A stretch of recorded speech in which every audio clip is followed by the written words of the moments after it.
The Piazza Tales by Herman Melville. Narrated by Sam Cusi. With fairest flowers, whilst summer lasts, and I live here, Fidel. When I removed into the country, it was to occupy an old-fashioned farmhouse which had no piazza, a deficiency the more regretted, because not only did I like piazzas as somehow combining the coziness of indoors with the freedom of outdoors, and it is so pleasant to inspect your thermometer there, but the country roundabout was such a picture that in berry time no boy climbs hill or crosses vale without coming upon easels planted in every nook and sunburnt painters painting there. A very paradise of painters. The circle of the stars cut by the circle of the mountains. At least, so looks it from the house, though once upon the mountains, no circle of them can you see. Had the site been chosen 5 rods off, this charmed ring would not have been. The house is old.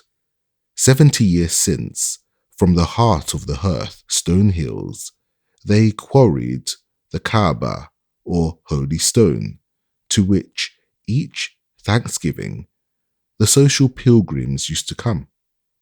So long ago that, in digging for the foundation, the workmen used both spade and axe, fighting the troglodytes of those subterranean parts, sturdy roots of a sturdy wood, encamped upon what is now a long landslide of sleeping meadow, sloping away off from my poppy bed.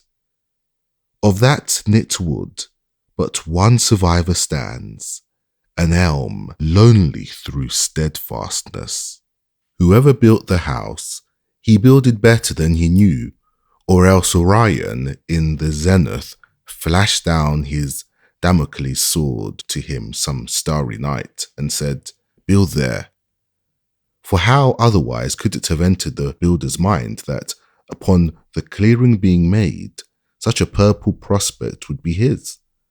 Nothing less than Greylock, with all his hills about him, like Charlemagne among his peers. Now, for a house so situated in such a country to have no piazza for the convenience of those who might desire to feast upon the view and take their time and ease about it, seemed as much of an omission as if a picture gallery should have no bench. For what but picture galleries are the marble halls of these same limestone hills? Galleries hung, month after month anew, with pictures ever fading into pictures ever fresh. And beauty is like piety. You cannot run and read it. Tranquility and constancy with, nowadays, an easy chair are needed. For though of old, when reverence was in vogue and indolence was not, the devotees of nature, doubtless, used to stand and adore, just as, in the cathedrals of those ages, the worshippers of a higher power did. Yet, in these times of failing faith and feeble knees, we have the piazza and the pew. During the first year of my residence, the more leisurely to witness the coronation of Charlemagne, weather permitting, they crown him every sunrise and sunset. I chose me, on the hillside bank nearby, a royal lounge of turf, a green velvet lounge with long, moss-padded back, while at the head, strangely enough, there grew, but I suppose for heraldry, 3 tufts of blue violet in a field argent of wild strawberries, and a trellis with honeysuckle I set for canopy. Very majestical lounge indeed, so much so that here, as with the reclining majesty of Denmark in his orchard, a sly earache invaded me. But if damps abound at times in Westminster Abbey, because it is so old, why not within this monastery of mountains which is older? A piazza must be had. The house was wide, my fortune narrow, so that to build a panoramic piazza, one round and round, it could not be. Although indeed, considering the matter by rule and square, the carpenters, in the kindest way, were anxious to gratify my furthest wishes, at I forgotten how much afoot. Upon but one of the four sides would prudence grant me what I wanted. Now which side? To the east, that long camp of the Hearthstone Hills, fading far away towards Quito, and every fall a small white flake of something peering suddenly, of a coolish morning, from the topmost cliff, the season's new-dropped lamb, its earliest fleece, and then the Christmas dawn, draping those dim highlands with red-barred plaids and tartans, goodly sight from your piazza that. Goodly sight, but to the north is Charlemagne. Can't have the Hearthstone Hills with Charlemagne. Well, the south side. Apple trees are there, pleasant of a balmy morning in the month of May, to sit and see that orchard, white-budded as for a bridal, and in October, one green Arsenal yard, such piles of ruddy shot. Very fine, I grant, but to the north is Charlemagne. The west side, look, an upland pasture, alleying away into a maple wood at top, sweet in opening spring, to trace upon the hillside, otherwise grey and bare, to trace, I say, the oldest paths by their streaks of earliest green. Sweet indeed, I can't deny, but to the north is Charlemagne. So Charlemagne, he carried it. It was not long after 1848, and somehow about that time, all around the world, these kings, they had the casting vote and voted for themselves. No sooner was ground broken than all the neighbour dives in particular, broke too into a laugh. Piazza to the north, winter piazza, once of winter midnights, to watch the aurora borealis, I suppose. Hope he's laid in good store of polar muffs and mittens. That was in the lion month of March. Not forgotten are the blue noses of the carpenters, and how they scouted at the greenness of the cit, who would build his sole piazza to the north. But March don't last forever. Patience and August comes, and then in the cool Elysium of my northern bower, I, Lazarus in Abraham's bosom, cast down the hill a pitying glance on poor old Dives, tormented in the purgatory of his piazza to the south. But even in December, this northern piazza does not repel, nipping cold and gusty though it be, and the north wind, like any miller, bolting by the snow in finest flower. For then once more, with frosted beard, I pace the sleety deck, weathering Cape Horn. In summer too, Canute-like, sitting here, one is often reminded of the sea, for not only do long ground swells roll the slanting grain, and the little wavelets of the grass ripple over upon the low piazza as their beach, and the blown down of dandelions is wafted like the spray, and the purple of the mountains is just the purple of the billows, and the still August noon broods upon the deep meadows as a calm upon the line. But the vastness and the lonesomeness are so oceanic, and the silence and the sameness too, that the first peep of a strange house rising beyond the trees is for all the world like spying on the Barbary coast an unknown sail. And this recalls my inland voyage to Fairyland, a true voyage, but take it all in all, interesting as if invented. From the piazza, some uncertain object I had caught mysteriously snugged away, to all appearance, in a sort of purple breast pocket, high up in the hopper-like hollow, or sunken angle, among the northwestern mountains, yet whether really it was on a mountainside or a mountain top could not be determined, because though viewed from favourable points, a blue summit peering up away behind the rest will, as it were, talk to you over their heads and plainly tell you that though he, the blue summit, seems among them, he is not of them.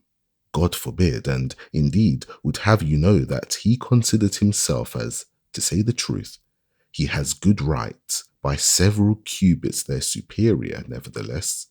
Certain ranges, here and there double filled as in platoons, so shoulder and follow up upon one another with their irregular shapes and heights that, from the Piazza, a nigher and lower mountain will, in most states of the atmosphere, effacingly shade itself away into a higher and further one, that an object, bleak on the former's crest, will, for all that, appear nested in the latter's flank.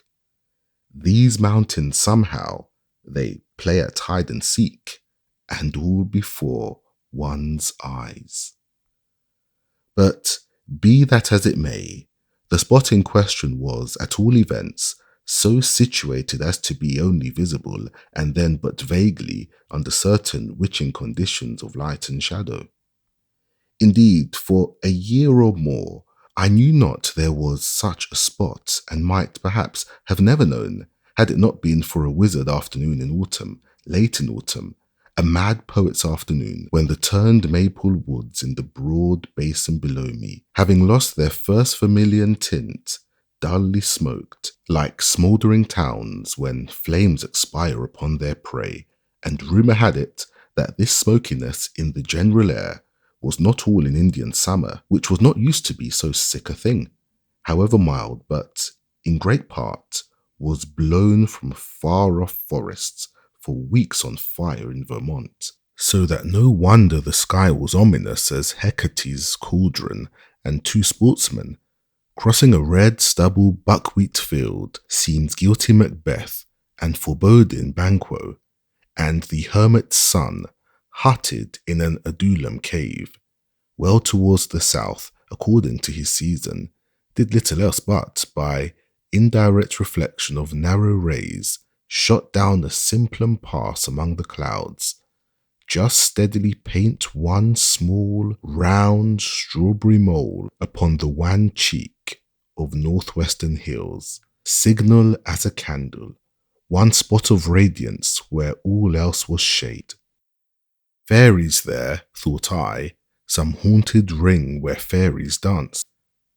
Time passed, and the following May, after a gentle shower upon the mountains, a little shower islanded in misty seas of sunshine, such a distant shower, and sometimes 2 and 3 and 4 of them, all visible together in different parts, as I loved to watch from the Piazza, instead of thunderstorms as I used to, which wrap old Greylock like a side-eye, till one thinks swart Moses must be climbing among scathed hemlocks there.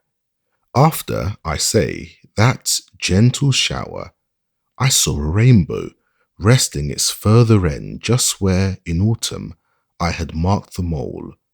Fairies there, thought I, remembering that rainbows bring out the blooms, and that, if one can but get to the rainbow's end, his fortune is made of a bag of gold. Yon rainbow's end, would I were there, thought I. And none the less I wished it, for now first noticing what seemed some sort of glen or grotto in the mountainside, at least, whatever it was, viewed through the rainbow's medium, it glowed like the Potosi, mine. But a work-a-day, neighbour said.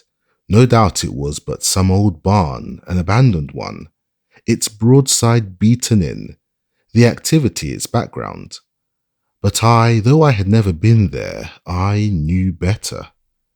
A few days after, a cheery sunrise kindled a golden sparkle in the same spot as before. The sparkle was that of vividness. It seemed as if it could only come from glass. The building, then if building, after all it was, could at least not be a barn, much less an abandoned one. Stale hay 10 years musting in it. No, if aught built by mortal, it must be a cottage, perhaps long vacant and dismantled, but this very spring magically fitted up and glazed. Again, one noon, in the same direction, I marked over dimmed tops of terraced foliage a broader gleam as of a silver buckler held sunwards over some croucher's head, which gleam experience in like cases taught must come from a roof newly shingled.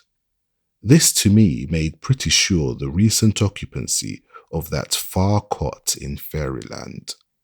Day after day, now full of interest in my discovery, what time I could spare from reading The Midsummer Night's Dream, and all about Titania, wishfully I gazed off towards the hills, but in vain. Either troops of shadows, an imperial guard with slow pace and solemn, defiled along the steeps, or, routed by pursuing light, fled broadcast from east to west, old wars of Lucifer and Michael, or the mountains, though unvexed by these mirrored sham fights in the sky, had an atmosphere otherwise unfavourable for fairy views. I was sorry, the more so because I had to keep my chamber for some time after, which chamber did not face those hills. At length, when pretty well again, and sitting out in the September morning, upon the piazza and thinking to myself, when, just after a little flock of sheep, the farmer's banded children passed, a-nutting, and said, how sweet a day it was after all, but what their fathers call a weather breeder, and indeed was, become so sensitive through my illness, as I could not bear to look upon a Chinese creeper of my adoption, and which to my delight, climbing a post of the piazza, had burst out in starry bloom. But now, if you removed the leaves a little, showed millions of strange, cankerous worms, which, feeding upon those blossoms, so shared their blessed hue, as to make it unblessed evermore. Worms, whose germs had doubtless lurked in the very bulb which so hopefully I had planted in this ingrate peevishness of my weary convalescence. Was I sitting there when, suddenly looking off, I saw the golden mountain window dazzling like a deep-sea dolphin. Fairies there, thought I, once more. The queen of fairies at her fairy window. At any rate, some glad mountain girl, it will do me good, it will cure this weariness to look on her. No more, I'll launch my yole, oh cheerily heart, and push away for fairyland, for Rainbow's End in fairyland. How to get to fairyland, by what road, I did not know, nor could anyone inform me, not even one Edmund Spencer, who had been there. So he wrote to me, further than that, to reach fairyland, it must be voyaged to, and with faith. I took the fairy mountain's bearings, and the first fine day, when strength permitted, got into my yole, high pommelled, leather one cast off the fast, and away I sailed, free voyager as an autumn leaf. Early dawn, and sailing westward, I sowed the morning before me. Some miles brought me nigh the hills, but out of present sight of them. I was not lost, for roadside golden rods as guideposts pointed, I doubted not, the way to the golden window. Following them, I came to a lone and languid region where the grass-grown ways were travelled but by drowsy cattle that, less walked than stirred by day, seemed to walk in sleep. Browse they did not, the enchanted never eat. At least so says Don Quixote, that sagest sage that ever lived. On I went, and gained at last the fairy mountain's base, but saw yet no fairy ring. A pasture rose before me, letting down 5 mouldering bars, so moistly green, they seemed fished up from some sunken wreck. A wigged old Aries, long-visaged, and with crumpled horn, came snuffing up, and then, retreating, decorously led on along a milky way of white weed, past dim clustering Pleiades and Hyades of small forget-me-nots, and would have led me further still his astral path, but for golden flights of yellow birds, pilots surely to the golden window.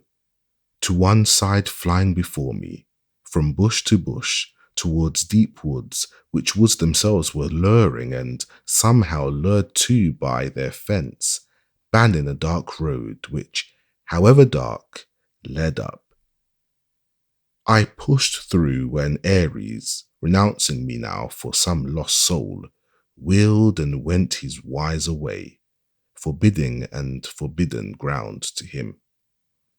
A winter wood road, matted all along with winter green, by the side of pebbly waters, waters the cheerier for their solitude, beneath swaying fir boughs, petted by no season, but still green in all. On I journeyed, my horse and I, on by an old sawmill, bound down and hushed with vines, that his grating voice no more was heard, on by a deep flume clove, through snowy marble, vernal tinted, where freshet eddies had, on each side, spun out empty chapels in the living rocks, on where jacks in the pulpit, like their Baptist namesake, preached but to the wilderness, on where a huge cross-grained block, fern-bedded, showed where, in forgotten times, man after man had tried to split it, but lost his wedges for his pains, which wedges yet rusted in their holes, on where ages past, in step-like ledges of a cascade, scarlet hollow pots had been churned out by ceaseless whirling of a flintstone, ever wearing but itself unworn, on by wild rapids pouring into a secret pool, but soothed by circling there a while, issued forth serenely, onto less broken ground, and by a little ring where truly fairies must have danced, or else some wheeled tire been heated, for all was bare, still on and up, and out into a hanging orchard where maidenly looked down upon me a crescent moon from morning. My horse hitched low his head. Red apples rolled before him. Eve's apples seek no furthers. He tasted one, I another. It tasted of the ground. Fairyland not yet, thought I, flinging my bridle to a humped old tree that crooked out an arm to catch it. For the way now lay where path was none, and none might go but by himself, and only go by daring, through blackberry brakes that tried to pluck me back, though I but strained towards fruitless growths of mountain laurel, up slippery steeps to barren heights where stood none to welcome. Fairyland not yet, thought I, though the morning is here before me. Footsore enough and weary, I gained not then my journey's end, but came ere long to a craggy pass, dipping towards growing region still beyond. A zigzag road, half overgrown with blueberry bushes, here turned among the cliffs. A rent was in their ragged sides. Through it a little track branched off, which, upwards threading that short defile, came breezily out above, to where the mountain top, part sheltered northward by a tall brother, sloped gently off a space, ere darkly plunging, and here, among fantastic rocks, reposing in a herd, the foot-tracked wound, half beaten up to a little low-storied greyish cottage, capped, nun-like, with a peaked roof. On one slope the roof was deeply weather-stained and nigh the turfy eaves trough, all velvet napped. No doubt the snail monks founded mossy priories there. The other slope was newly shingled. On the north side, doorless and windowless, the clapboards, innocent of paint, were yet green as the north side of lynched pines, or copperless hulls of Japanese junks, becalmed. The whole base, like those of the neighbouring rocks, was rimmed about with shaded streaks of richest sod, for, with hearthstones in fairyland, the natural rock, though housed, preserves to the last, just as in open fields, its fertilizing charm, only by necessity, working now at a remove, to the sward without. So at least, says Oberon, grave authority in fairy lore. Certain it is that, even in the common world, the soil close up to farmhouses, as close up to pasture rocks, is, even though untended, ever richer than it is a few rods off. Such gentle, nurturing heat is radiated there. But with this cottage, the shaded streaks were richest in its front and about its entrance, where the ground sill, and especially the door sill, had through long eld quietly settled down. No fence was seen, no enclosure. Nearby ferns, ferns, ferns. Further woods, woods, woods. Beyond mountains, mountains, mountains. Then sky, sky, sky. Turned out in aerial commons, pasture for the mountain moon.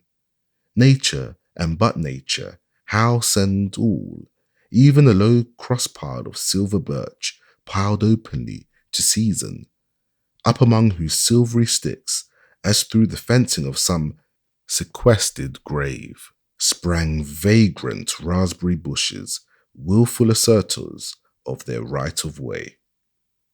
The foot track, so dainty narrow, just like a sheep track, led through long ferns that lodged. Fairyland at last, thought I. Una and her lamb dwell there. Truly a small abode, mere palanquin, set down on the summit, in a pass between two worlds, participant of neither. A sultry hour, and I wore a light hat, of yellow sinnet, with white duck trousers, both relics of my topic sea-going. Clogged in the muffling ferns, I softly stumbled, staining the knees a sea green. Pausing at the threshold, or rather, where threshold once had been, I saw, through the open doorway, a lonely girl, sewing at a lonely window. A pale-cheeked girl, and fly-specked window, with wasps about the mended upper panes. I spoke. She shyly started, like some Tahiti girl, secreted for a sacrifice, first catching sight through palms of Captain Cook. Recovering, she bade me enter, with her apron brushed off a stool, then silently resumed her own. With thanks I took the stool, but now for a space I, too, was mute. This then is the fairy mountain house, and here the fairy queen sitting at her fairy window. I went up to it, downwards directed by the tunnelled pass, as through a levelled telescope I caught sight of a far-off, soft azure world. I hardly knew it, though I came from it.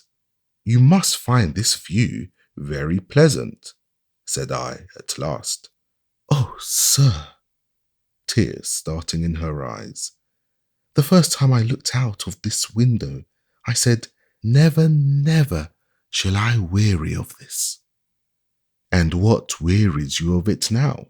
I don't know, while a tear fell. But it is not the view, it is Mariana.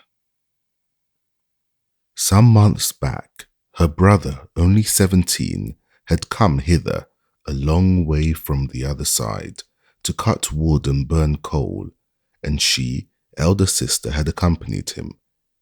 Long had they been orphans, and now sole inhabitants of the sole house upon the mountain. No guest came, no traveller passed. The zigzag, perilous road was only used at seasons by the coal wagons.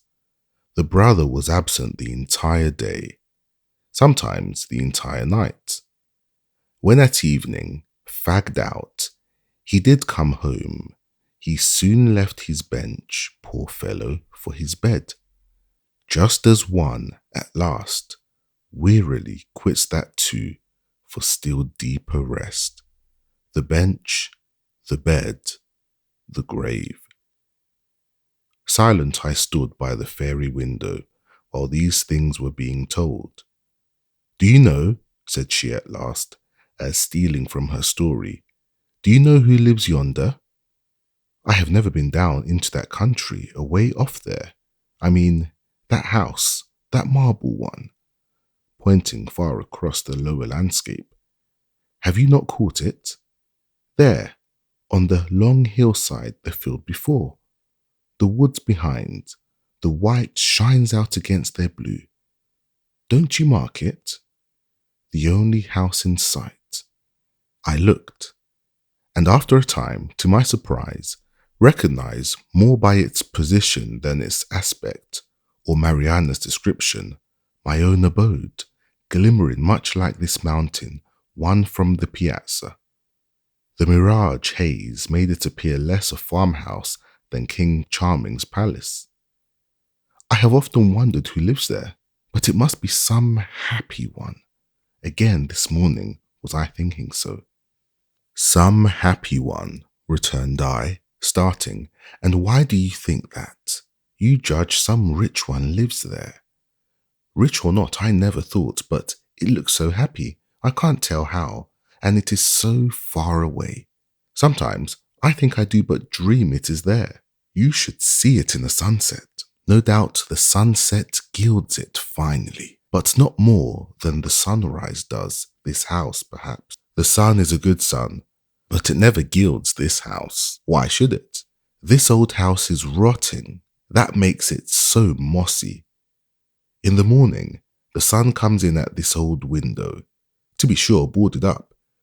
When first we came, a window I can't keep clean, do what I may, and half burns, and nearly blinds me at my sewing, besides setting the flies and wasps astir, such flies and wasps as only lone mountain houses know. See, here is the curtain, this apron. I try to shut it out with then. It fades it, you see. Sun gild this house. Not that ever Mariana saw. Because when this roof is gilded most, then you stay here within. The hottest, weariest hour of the day, do you mean? Sir, the sun gilds not this roof. It leaks so. Brother newly shingled all one side. Did you not see it? The north side, where the sun strikes most on what the rain has wetted. The sun is a good sun, but this roof in first scorches and then rots. An old house, they went west, and are long dead. They say who built it. A mountain house. In winter no fox could den in it. That chimney place has been blocked up with snow, just like a hollow stump. Yours are strange fancies, Mariana, but they reflect the things. Then I should have said, these are strange things, rather than yours are strange fancies. As you will, and took up her sewing. Something in those quiet words, or in that quiet act, it made me mute again, while noting, through the fairy window, a broad shadow stealing on as cast by some gigantic condor, floating at brooding poise on outstretched wings. I marked how, by its deeper and inclusive dusk, it wiped away into itself all the lesser shades of rock or fern. You watch the cloud, said Mariana. No, a shadow, a cloud, no doubt, though I cannot see. How did you know it? Your eyes are on your work. It dusked my work. There, now the cloud is gone. Trey comes back. How? The dog, the shaggy dog. At noon he steals off of himself to change his shape, returns and lies down a while nigh the door. Don't you see him? His head is turned round at you, though when you came he looks before him. Your eyes rest but on your work. What do you speak of? By the window crossing. You mean this shaggy window, the nigh one? And yes, now that I mark it, it is not unlike a large black Newfoundland dog. The invading shadow gone, the invaded one returns, but I do not see what casts it. For that you must go without. One of those grassy rocks, no doubt. You see his head, his face, the shadows. You speak as if you saw it, and all the time your eyes are on your work. Trey looks at you, still without glancing up. This is his hour. I see him. Have you then so long sat at this mountain window where but clouds and vapours pass that, to you, shadows are as things, though you speak of them as phantoms, that by familiar knowledge, working like a second sight, you can, without looking for them, tell just where they are, though as having mice-like feet, they creep about and come and go, that to you these lifeless shadows are as living friends who, though out of sight, are not out of mind, even in their faces. Is it so? That's where I never thought of it, but the friendliest one, that used to soothe my weariness so much, coolly quivering in the ferns. It was taken from me never to return, as Trey did just now. The shadow of a birch. The tree was struck by lightning, and brother cut it up. You saw the cross pile outdoors. The buried root lies under it, but not the shadow. That is flown and never will come back, nor ever anywhere stir again. Another cloud here stole along, once more blotting out the dog, and blackening all the mountain, while the stillness was so still, deafness might have forgot itself, or else believed that noiseless shadow spoke. Birds, Mariana, singing birds, I hear none, I hear nothing. Boys and bobolinks, do they never come a-berrying up here? Birds I seldom hear, boys never. The berries mostly ripe and fall few, but me the wiser. The yellow bird showed me the way, part way at least, and then flew back.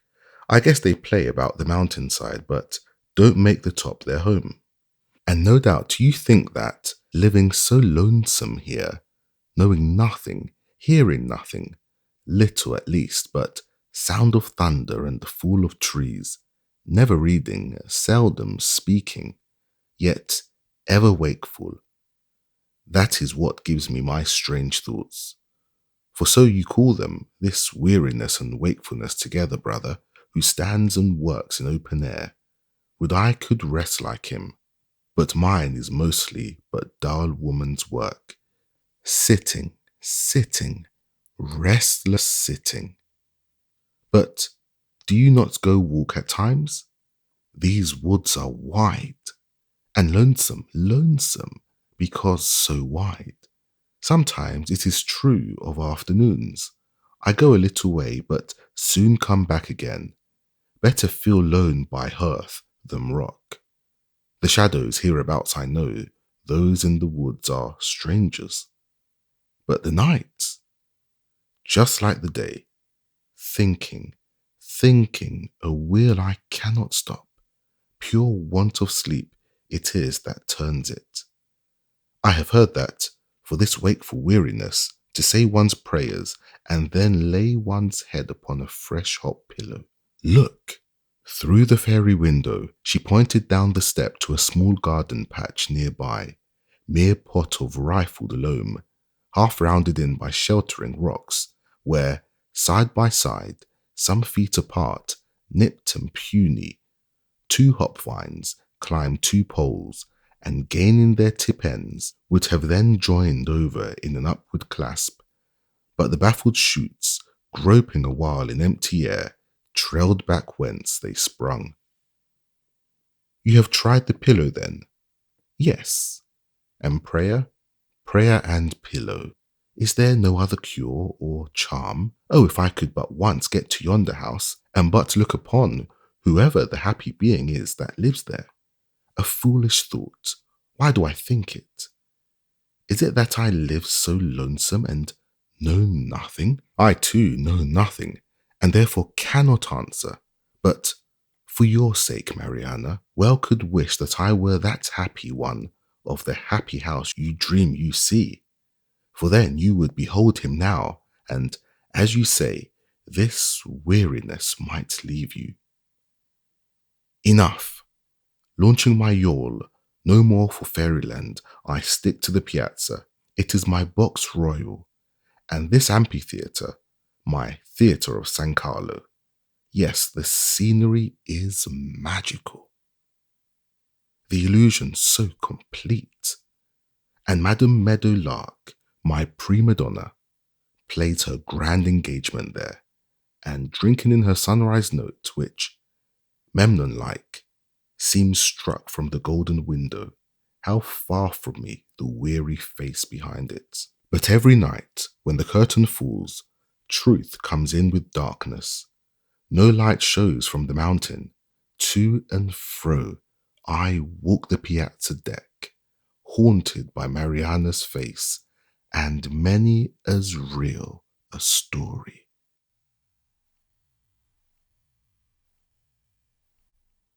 Bartleby. I am a rather elderly man. The nature of my avocations for the last 30 years has brought me into more than ordinary contact with what would seem an interesting and somewhat singular set of men, of whom, as yet, nothing that I know of has ever been written.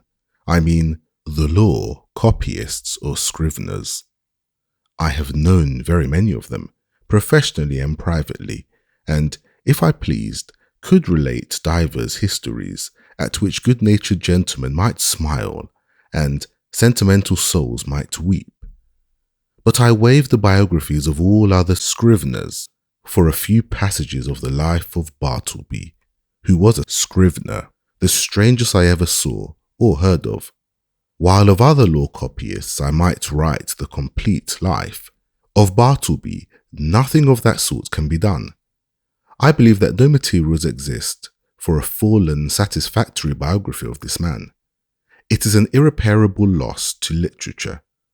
Bartleby was one of those beings of whom nothing is ascertainable except from the original sources, and in his case, those are very small. What my own astonished eyes saw of Bartleby, this is all I know of him, except, indeed, one vague report, which will appear in the sequel. Ere introducing the scrivener as he first appeared to me, it is fit I make some mention of myself, my employees, my business, my chambers, and general surroundings, because some such description is indispensable to an adequate understanding of the chief character about to be presented. Imprimis, I am a man who, from his youth upwards, has been filled with a profound conviction that the easiest way of life is the best. Hence, though I belong to a profession proverbially energetic and nervous, even to turbulence at times, yet nothing of that sort have I ever suffered to invade my peace. I am one of those unambitious lawyers who never addresses a jury or in any way draws down public applause, but in the cool tranquillity of a snug retreat, do a snug business among rich men's bonds and mortgages and title deeds. All who know me consider me an eminently safe man. The late John Jacob Astor, a personage little given to poetic enthusiasm, had no hesitation in pronouncing my first grand point to be prudence, my next method. I do not speak it in vanity, but simply record the fact that I was not unemployed in my profession by the late John Jacob Astor, a name which I admit I love to repeat, for it hath a rounded and orbicular sound to it, and rings like unto bullion. I will freely add that I was not insensible to the late John Jacob Astor's good opinion. Sometime prior to the period at which this little history begins, my avocations had been largely increased. The good old office, now extinct in the state of New York, of a master in chancery, had been conferred upon me. It was not a very arduous office, but very pleasantly remunerative.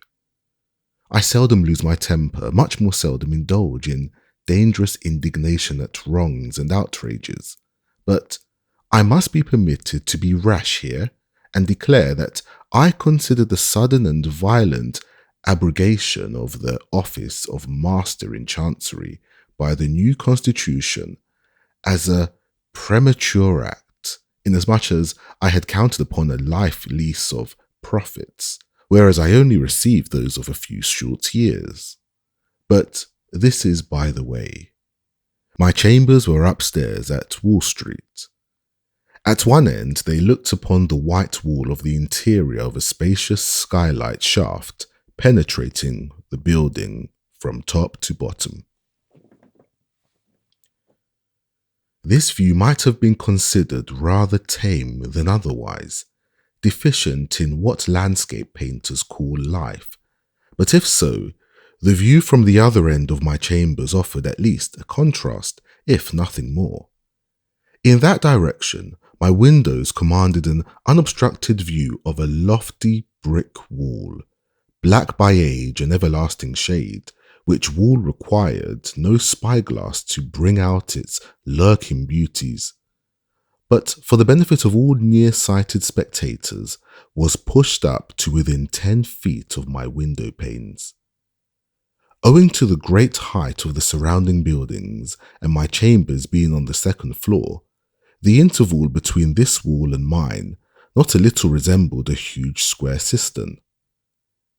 At the period just preceding the advent of Bartleby, I had 2 persons as copyists in my employment and a promising lad as an office boy. First, Turkey.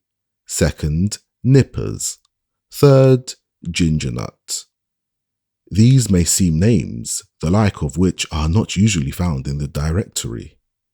In truth, they were nicknames, mutually conferred upon each other by my 3 clerks, and were deemed expressive of their respective persons or characters. Turkey was a short, pursy Englishman, of about my own age, that is somewhere not far from 60. In the morning, one might say his face was of a fine, florid hue, but after 12 o'clock, meridian, his dinner hour, it blazed like a grate full of Christmas coals, and continued blazing, but as it were, with a gradual wane till 6 o'clock p.m., or thereabouts, after which I saw no more of the proprietor of the face, which, gaining its meridian with the sun, seemed to set with it, to rise, culminate, and decline the following day with the like regularity and undiminished glory. There are many singular coincidences I have known in the course of my life, not the least among which was the fact that exactly when Turkey displayed his fullest beams from the red and radiant countenance, just then too, at that critical moment, began the daily period when I considered his business capacities as seriously disturbed for the remainder of the 24 hours. Not that he was absolutely idle or averse to business then, far from it. The difficulty was, he was apt to be altogether too energetic. There was a strange, inflamed, flurried, flighty recklessness of activity about him. He would be incautious in dipping his pen into his inkstand. All his blots upon my documents were dropped there after 12 o'clock, meridian. Indeed, not only would he be reckless and sadly given to making blots in the afternoon, but some days he went further and was rather noisy. At such times too, his face flamed with augmented blazonry, as if cannel coal had been heaped on anthracite. He made an unpleasant racket with his chair, spilled his sandbox in mending his pens, impatiently split them all to pieces, and threw them on the floor in a sudden passion, stood up and leaned over his table, boxing his papers about in the most indecorous manner. Very sad to behold in an elderly man like him. Nevertheless, as he was in many ways a most valuable person to me, and all the time before 12 o'clock meridian was the quickest, steadiest creature too, accomplishing a great deal of work in a style not easily to be matched, for these reasons, I was willing to overlook his eccentricities, although indeed occasionally I remonstrated with him. I did this very gently, however, because though the civilest, nay, the blandest and most reverential of men in the morning, yet in the afternoon he was disposed upon provocation to be slightly rash with his tongue, in fact, insolent. Now, valuing his morning services as I did, I resolved not to lose them, yet at the same time made uncomfortable by his inflamed ways after 12 o'clock, and being a man of peace, unwilling by my admonitions to call forth unseemly retorts from him, I took upon me one Saturday afternoon, he was always worse on Saturdays, to hint to him very kindly that, perhaps, now that he was growing old, it might be well to abridge his labours. In short, he needed not come to my chambers after 12 o'clock, but, dinner over, had best go home to his lodgings and rest himself till tea time. But no, he insisted upon his afternoon devotions. His countenance became intolerably fervid as he oratorically assured me, gesticulating with a long ruler at the other end of the room, that if his services in the morning were useful, how indispensable then in the afternoon? With submission, sir, said Turkey, on this occasion, I consider myself your right-hand man. In the morning, I but marshal and deploy my columns, but in the afternoon I put myself at their head, and gallantly charge the foe thus. And he made a violent thrust with the ruler. But the bolts, Turkey, intimated I.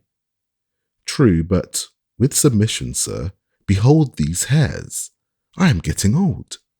Surely, sir, a blot or two of a warm afternoon is not to be severely urged against grey hairs. Old age, even if it blot the page, is honourable. With submission, sir, we are both getting old. This appeal to my fellow feeling was hardly to be resisted.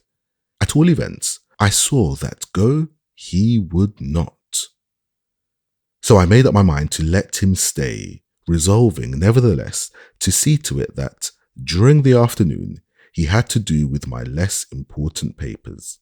Nippers, the second on my list, was a whiskered, sallow, and, upon the whole, rather piratical-looking young man of about 25. I always deemed him the victim of two evil powers, ambition and indigestion. The ambition was evinced by a certain impatience of the duties of a mere copyist, an unwarrantable usurpation of strictly professional affairs, such as the original drawing up of legal documents.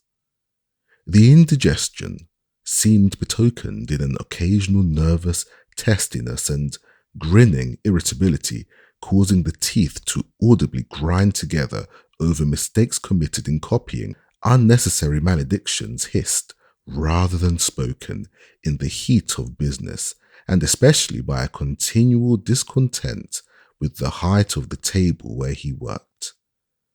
Though a very ingenious mechanical turn, Nippers would never get this table to suit him. He put chips under it, blocks of various sorts, bits of pasteboard, and at last went so far as to attempt, an exquisite adjustment by final pieces of folded blotting paper. But no invention would answer. If for the sake of easing his back, he brought the table lid at a sharp angle well up towards his chin and wrote there like a man using the steep roof of a Dutch house for his desk, then he declared that it stopped the circulation in his arms. If now he lowered the table to his waistbands and stooped over it in writing, then there was a sore aching in his back. In short, the truth of the matter was, Nippers knew not what he wanted, or if he wanted anything, it was to be rid of a scrivener's table altogether. Among the manifestations of his diseased ambition was a fondness he had for receiving visits from certain ambiguous-looking fellows in seedy coats, whom he called his clients. Indeed, I was aware that not only was he at times considerable of a ward politician, but he occasionally did a little business at the justice courts, and was not unknown on the steps of the tombs. I have good reason to believe, however, that one individual who called upon him at my chambers and who, with a grand air he insisted was his client, was no other than a dun, and the alleged title deed a bill. But with all his failings and the annoyances he caused me, Nippers, like his compatriot Turkey, was a very useful man to me, wrote a neat, swift hand, and, when he chose, was not deficient in a gentlemanly sort of deportment. Added to this, he always dressed in a gentlemanly sort of way, and so incidentally reflected credit upon my chambers, whereas, with respect to Turkey, I had much ado to keep him from being a reproach to me. His clothes were apt to look oily and smell of eating houses. He wore his pantaloons very loose and baggy in summer. His coats were execrable. His hat not to be handled. But while the hat was a thing of indifference to me, inasmuch as natural civility and deference as a dependent Englishman always led him to doff it the moment he entered the room, yet his coat was another matter. Concerning his coats, I reasoned with him, but with no effect.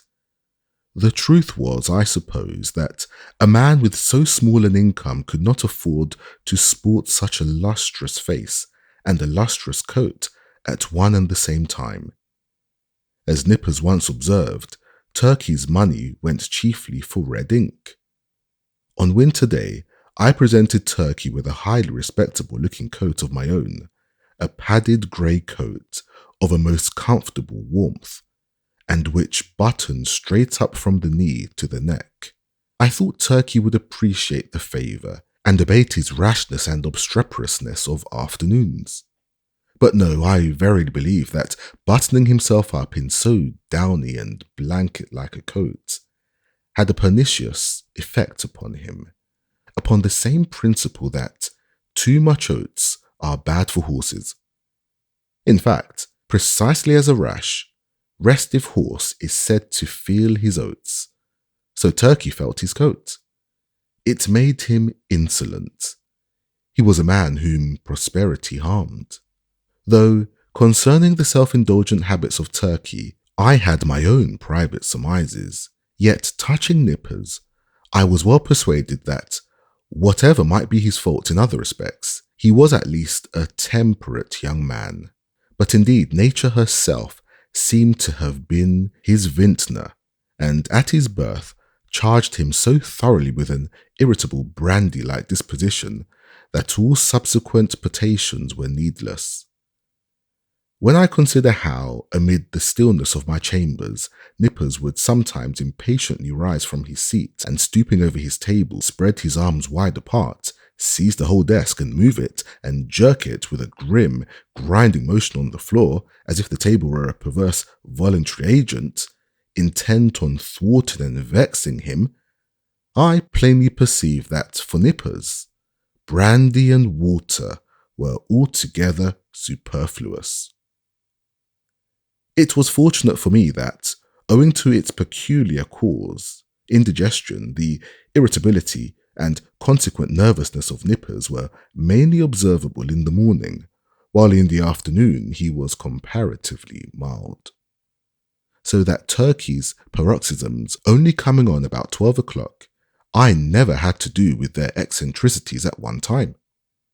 Their fits relieved each other like guards. When Nippers was on, Turkey's was off, and vice versa. This was a good-natured arrangement under the circumstances. Ginger Nut, the third on my list, was a lad some 12 years old. His father, a carman, ambitious of seeing his son on the bench instead of a cart before he died. So he sent him to my office as student at law, errand boy, cleaner and sweeper, at the rate of $1 a week.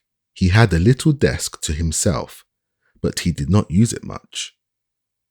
Upon inspection, the drawer exhibited a great array of shells of various sorts of nuts.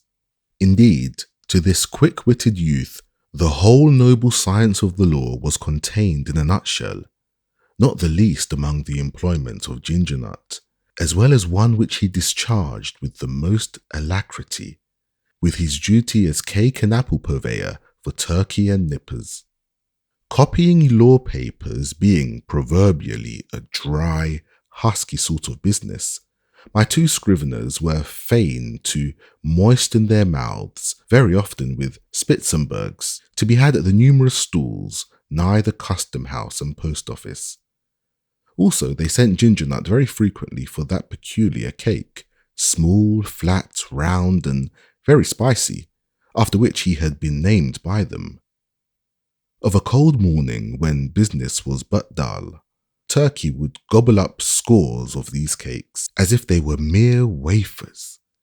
Indeed, they sell them at the rate of 6 or 8 for a penny, the scrape of his pen blending with the crunching of the crisp particles in his mouth. Of all the fiery afternoon blunders and flurried rashness of Turkey, was his once moistening a ginger cake between his lips and clapping it onto a mortgage for a seal. I came within an ace of dismissing him then, but he mollified me by making an oriental bow and saying, "With submission, sir, it was generous of me to find you in stationery on my own account." Now my original business, that of a conveyancer and title hunter and drawer up of recondite documents of all sorts, was considerably increased by receiving the master's office. There was now great work for scriveners. Not only must I push the clerks already with me, but I must have additional help. To answer my advertisement, a motionless young man one morning stood upon my office threshold, the door being open, for it was summer. I can see that figure now, pallidly neat, pitiably respectable, incurably forlorn. It was Bartleby. After a few words touching his qualifications, I engaged him, glad to have among my corps of copyists a man so singularly sedate an aspect, which I thought might operate beneficially upon the flighty temper of Turkey and the fiery one of Nippers. I should have stated before that the ground glass folding doors divided my premises into 2 parts, one of which was occupied by my scriveners, the other by myself. I resolved to assign Bartleby a corner of the folding doors, but on my side of them, so as to have this quiet man within easy call, in case any trifling thing was to be done. I placed his desk close up to a small side window on that part of the room, a window which originally had afforded a lateral view of my certain grimy backyards and bricks, but which, owing to subsequent erections, commanded at present no view at all, though it gave some light. Within 3 feet of the panes was a wall, and the light came down from far above between 2 lofty buildings, as from a very small opening in a dome. Still further to a satisfactory arrangement, I procured a high green folding screen, which might entirely isolate Bartleby from my sight, though not remove him from my voice. And thus, in a manner, privacy and society were conjoined. At first, Bartleby did an extraordinary quantity of writing, as if long famishing for something to copy. he seemed to gorge himself on my documents. There was no pause for digestion. He ran a day and night line, copying by sunlight and by candlelight. I should have been quite delighted with his application. He had been cheerfully industrious, but he wrote on silently, palely, mechanically. It is, of course, an indispensable part of a scrivener's business to verify the accuracy of his copy, word by word. Where there are two or more scriveners in an office, they assist each other in this examination, one reading from the copy, the other holding the original. It is a very dull, wearisome and lethargic affair. I can readily imagine that, to some sanguine temperaments, it would be altogether intolerable. For example, I cannot credit the mettlesome poet Byron would have contentedly sat down with Bartleby to examine a law document of, say, 500 pages, closely written in a crimpy hand. Now and then, in the haste of busyness, it had been my habit to assist in comparing some brief documents myself, calling Turkey or Nippers for this purpose. One object I had in placing Bartleby so handy to me behind the screen was to avail myself of his services on such trivial occasions. It was on the third day, I think, of his being with me, and before any necessity had arisen for having his own writing examined, that, being much hurried to complete a small affair I had in hand, I abruptly called to Bartleby. In my haste and natural expectancy of instant compliance, I sat with my head bent over the original on my desk, and my right hand sideways, and somewhat nervously extended with the copy, so that immediately, upon emerging from his retreat, Bartleby might snatch it and proceed to business without the least delay. In this very attitude did I sit when I called to him, rapidly stating what it was I wanted him to do, namely, to examine a small paper with me.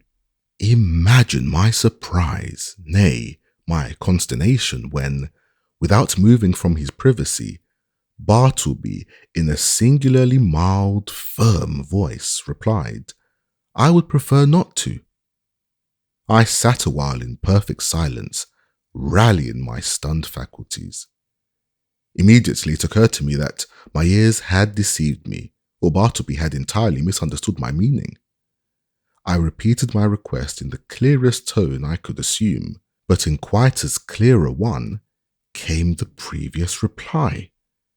"I would prefer not to." "Prefer not to," echoed I, rising in high excitement and crossing the room with a stride. "What do you mean?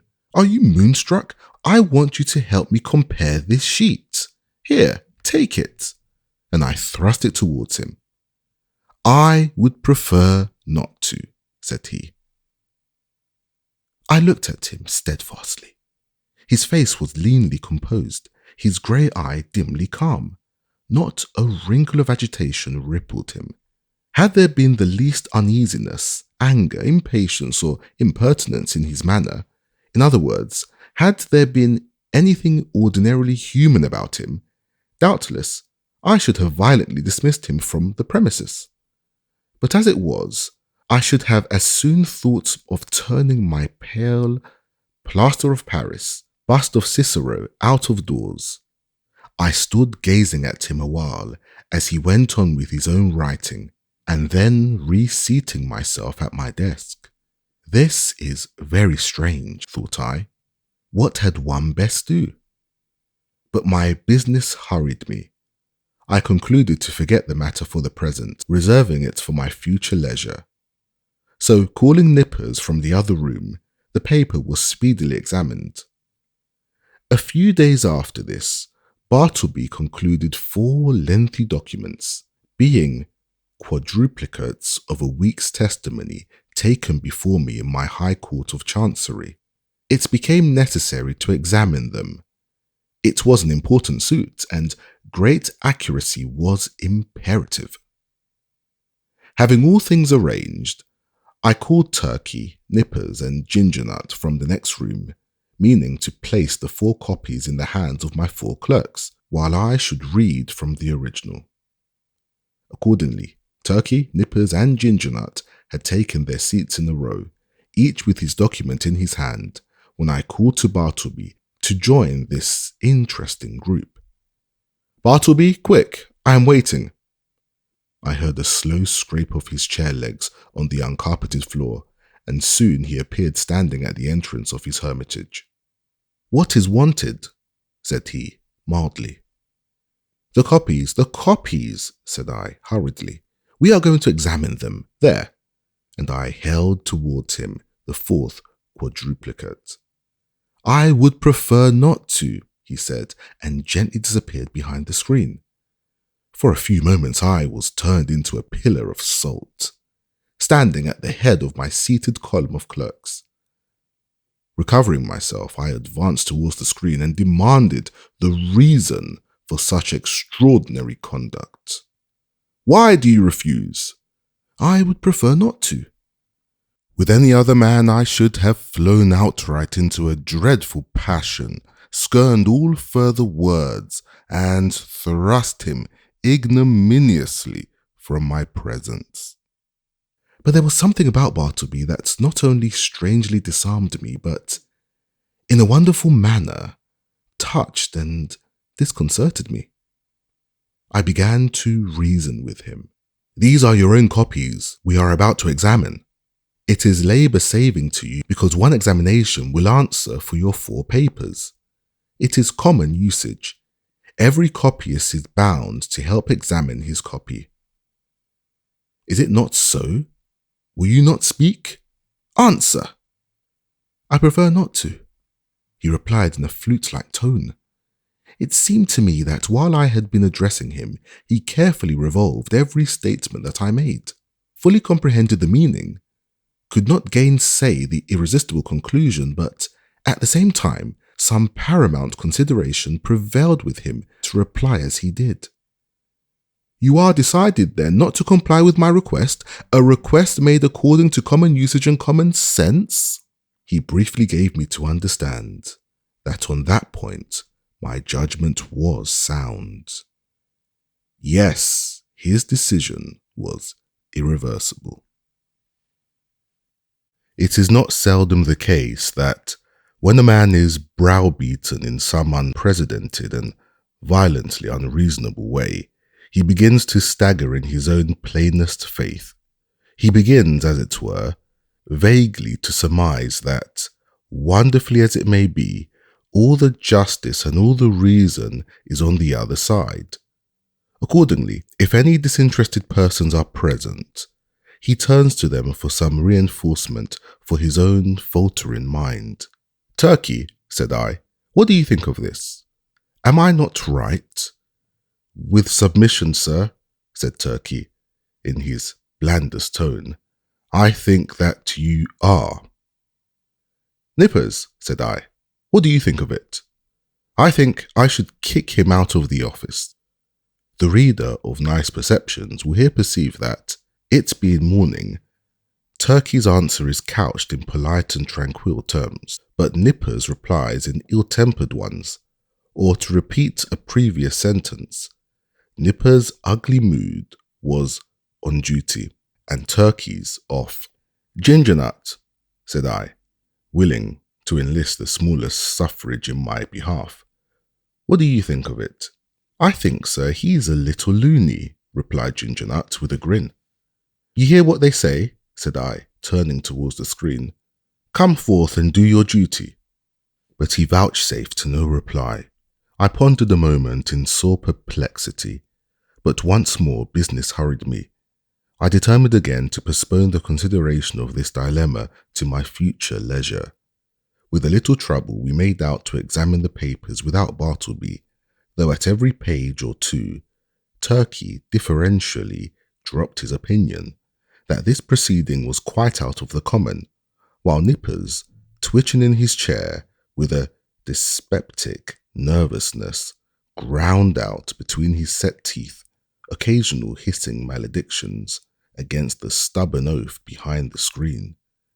And for his, Nippers' part, this was the first and the last time he would do another man's business without pay. Meanwhile, Bartleby sat in his hermitage, oblivious to everything but his own peculiar business there. Some days passed, the scrivener being employed upon another lengthy work. His late remarkable conduct led me to regard his ways narrowly. I observed that he never went to dinner, indeed that he never went anywhere. As yet I had never, of my personal knowledge, known him to be outside of my office. He was a perpetual sentry in the corner. At about 11 o'clock, though, in the morning, I noticed that Gingernut would advance toward the opening in Bartleby's screen, as if silently beckoned thither by a gesture invisible to me where I sat. The boy would then leave the office, jingling a few pence, and reappear with a handful of gingernuts, which he delivered in the hermitage, receiving 2 of the cakes for his trouble. He lives then on gingernuts, thought I, never eats a dinner. Properly speaking, he must be a vegetarian then. But no, he never eats even vegetables. He eats nothing but gingernuts. My mind then ran on in reveries concerning the probable effects upon the human constitution of living entirely on gingernuts. Gingernuts are so called because they contain ginger as one of their peculiar constituents and the final flavouring one. Now, what was ginger? A hot, spicy thing. Was Bartleby hot and spicy? Not at all. Ginger, then, had no effect upon Bartleby. Probably he preferred it should have none. Nothing so aggravates an earnest person as a passive resistance. If the individual so resisted be of a not inhumane temper, and the resisting one perfectly harmless in his passivity, then, in the better moods of the former, he will endeavour, charitably, to construe to his imagination what proves impossible to be solved by his judgment. Even so, for the most part, I regarded Bartleby and his ways. Poor fellow, thought I. He means no mischief. It is plain he intends no insolence. His aspect sufficiently evinces that his eccentricities are involuntary. He is useful to me. I can get along with him. If I turn him away, the chances are he will fall in with some less indulgent employer, and then he will be rudely treated and perhaps driven forth miserably to starve. Yes, here I can cheaply purchase a delicious self-approval. To befriend Bartleby, to humour him in his strange wilfulness, will cost me little or nothing, while I lay up in my soul what will eventually prove a sweet morsel for my conscience. But this mood was not invariable with me. The passiveness of Bartleby sometimes irritated me. I felt strangely goaded on to encounter him in new opposition, to elicit some angry spark from him answerable to my own. But indeed, I might as well have essayed to strike fire with my knuckles against a bit of Windsor soap. But one afternoon, the evil impulse in me mastered me, and the following little scene ensued. "Bartleby," said I, "when those papers are all copied, I will compare them with you. I would prefer not to." "How? Surely you do not mean to persist in that mullish vagary?" No answer. I threw open the folding doors nearby, and turning upon Turkey and Nippers, exclaimed, "Bartleby a second time says he won't examine his papers. What do you think of it, Turkey?" It was afternoon, be it remembered. Turkey sat glowing like a brass boiler, his bald head steaming, his hands reeling among his blotted papers. "Think of it," roared Turkey. "I think I'll just step behind the screen and black his eyes for him." So saying, Turkey rose to his feet and threw his arms into a pugilistic position. He was hurrying away to make good his promise when I detained him, alarmed at the effect of incautiously rousing Turkey's combativeness after dinner. "Sit down, Turkey," said I, "and hear what Nippers has to say. What do you think of it, Nippers? Would I not be justified in immediately dismissing Bartleby?" Excuse me, that is for you to decide, sir.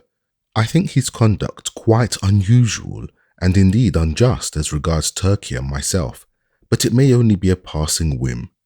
Ah, exclaimed I, you have strangely changed your mind. Then you speak very gently of him now. All beer, cried Turkey. Gentleness is effects of beer. Nippers and I dined together today. You see how gentle I am, sir. Shall I go and black his eyes? You refer to Bartleby, I suppose. No, not today, Turkey, I replied. Pray put up your fists. I closed the doors and again advanced towards Bartleby. I felt additional incentives tempting me to my fate.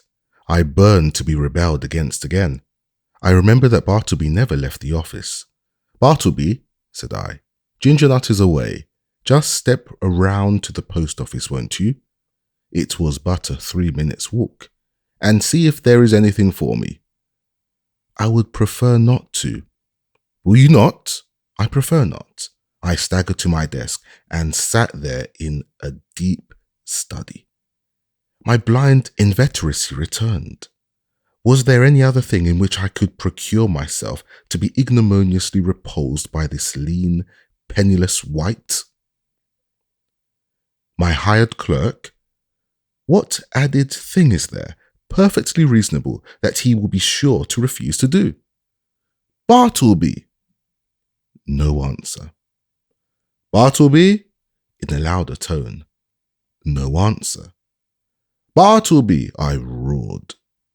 Like a very ghost, agreeably to the laws of magical invocation, at the third summons he appeared at the entrance of his hermitage. Go to the next room and tell Nippers to come to me. I prefer not to, he respectfully and slowly said, and mildly disappeared. Very good, Bartleby, said I, in a quiet, sort of serenely severe, self-possessed tone, intimating the unalterable purpose of some terrible retribution very close at hand. At the moment I half intended something of the kind, but upon the whole, as it was drawing towards my dinner hour, I thought it best to put on my hat and walk home for the day, suffering much from perplexity and distress of mind. Shall I acknowledge it? The conclusion of this whole business was that it soon became a fixed fact of my chambers that a pale young scrivener by the name of Bartleby had a desk there, that he copied for me at the usual rate of 4 cents a folio, 100 words, but he was permanently exempt from examining the work done by him, that duty being transferred to Turkey and Nippers out of compliment, doubtless, to their superior acuteness. Moreover, said Bartleby was never, on any account, to be dispatched on the most trivial errand of any sort, and that even if entreated to take upon him such a matter, it was generally understood that he would prefer not to, in other words, that he would refuse point blank. As days passed on, I became considerably reconciled to Bartleby. His steadiness, his freedom from all dissipation, his incessant industry, except when he chose to throw himself into a standing reverie behind his screen, his great stillness, his unalterableness of demeanour under all circumstances made him a valuable acquisition. One prime thing was this. He was always there, first in the morning, continually through the day, and the last at night. I had a singular confidence in his honesty. I felt most precious papers perfectly safe in his hands. Sometimes, to be sure, I could not, for the very soul of me, avoid falling into sudden spasmodic passions with him, for it was exceeding difficult to bear in mind all the time those strange peculiarities, privileges, and unheard-of exemptions, forming the tacit stipulations on Bartleby's part under which he remained in my office. Now and then, in the eagerness of dispatching pressing business, I would inadvertently summon Bartleby in a short, rapid tone to put his finger, say, on the incipient tie of a bit of red tape with which I was about compressing some papers. Of course, from behind the screen, the usual answer, I prefer not to, was sure to come, And then, how could a human creature with the common infirmities of our nature refrain from bitterly exclaiming upon such perverseness, such unreasonableness? However, every added repulse of this sort with which I only tended to lessen the probability of my repeating the inadvertence. Here it must be said that, according to the custom of most legal gentlemen occupying chambers in densely populated law buildings, there were several keys to my door. One was kept by a woman residing in the attic, which person weekly scrubbed and daily swept and dusted my apartments. Another was kept by Turkey for convenience sake. The third I sometimes carried in my own pocket. The fourth I knew not who had. Now, one Sunday morning I happened to go to Trinity Church to hear a celebrated preacher, and finding myself rather early on the ground, I thought I would walk round to my chambers for a while. Luckily, I had my key with me, but upon applying it to the lock, I found it resisted by something inserted from the inside. Quite surprised, I called out, when to my consternation a key was turned from within, and thrusting his lean visage at me, and holding the door ajar, the apparition of Bartleby appeared, in his shirt sleeves and otherwise in a strangely tattered déshabillé, saying quietly that he was sorry, but he was deeply engaged just then, and preferred not admitting me at present. In a brief word or two, he moreover added that perhaps I had better walk round the block 2 or 3 times, and by that time he would probably have concluded his affairs.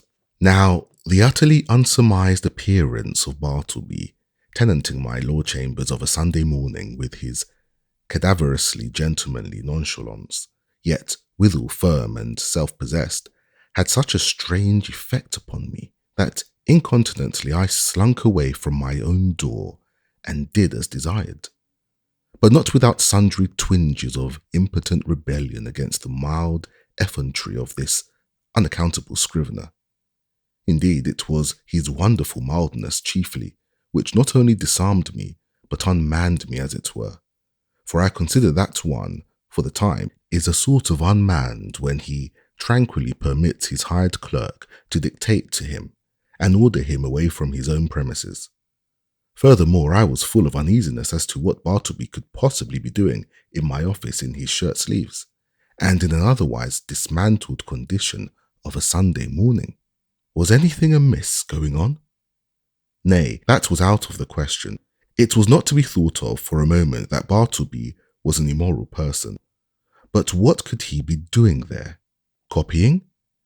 Nay, again, whatever might be his eccentricities, Bartleby was an eminently decorous person. He would be the last man to sit down to his desk in any state approaching to nudity. Besides, it was Sunday, and there was something about Bartleby that forbade the supposition that he would by any secular occupation violate the proprieties of the day. Nevertheless, my mind was not pacified, and full of a restless curiosity. At last I returned to the door. Without hindrance I inserted my key, opened it and entered. Bartleby was not to be seen. I looked round anxiously, peeped behind his screen, but it was very plain that he was gone. Upon more closely examining the place, I surmised that, for an indefinite period, Bartleby must have ate, dressed, and slept in my office, and that too without plate, mirror, or bed. The cushioned seat of a rickety old sofa in one corner bore the faint impress of a lean, reclining form. Rolled away under his desk, I found a blanket under the empty grate, a blacking box and brush. On a chair, a tin basin with soap and a ragged towel. In a newspaper, a few crumbs of ginger nuts and a morsel of cheese. Yes, thought I, it is evident enough that Bartleby has been making his home here, keeping Bachelor's Hall all by himself. Immediately then, the thought came sweeping across me, what miserable friendlessness and loneliness are here revealed. His poverty is great, but his solitude, how horrible! Think of it, of a Sunday, Wall Street is deserted as Petra, and every night of every day it is an emptiness. This building too, which of weekdays hums with industry and life, at nightfall echoes with sheer vacancy, and all through Sunday is forlorn. And here Bartleby makes his home, sole spectator of a solitude which he has seen all populous, a sort of innocent and transformed Marius brooding among the ruins of Carthage. For the first time in my life, a feeling of overpowering, stinging melancholy seized me. Before, I had never experienced aught but a not unpleasing sadness. The bond of a common humanity now drew me irresistibly to gloom, a fraternal melancholy. For both I and Bartleby were sons of Adam. I remembered the bright skills and sparkling faces I had seen that day in gala trim, swan-like sailing down the Mississippi of Broadway, and I contrasted them with the pallid copyist, and thought to myself, happiness courts the light, so we deem the world is gay, but misery hides aloof, so we deem that misery there is none. These sad fancyings, chimeras doubtless of a sick and silly brain, led on to other and more special thoughts concerning the eccentricities of Bartleby. Presentiments of strange discoveries hovered round me. The scrivener's pale form appeared to me laid out among uncaring strangers in its shivering, winding sheet. Suddenly I was attracted by Bartleby's closed desk, the key in open sight left in the lock. I mean no mischief, seek the gratification of no heartless curiosity, thought I. Besides, the desk is mine, and its contents too, so I will make bold to look within. Everything was methodically arranged, the papers smoothly placed, the pigeonholes were deep, and removing the files of documents, I groped into their recesses. Presently I felt something there and dragged it out. It was an old bandana handkerchief, heavy and knotted. I opened it and saw it was a savings bank. I now recalled all the quiet mysteries which I had noted in the man.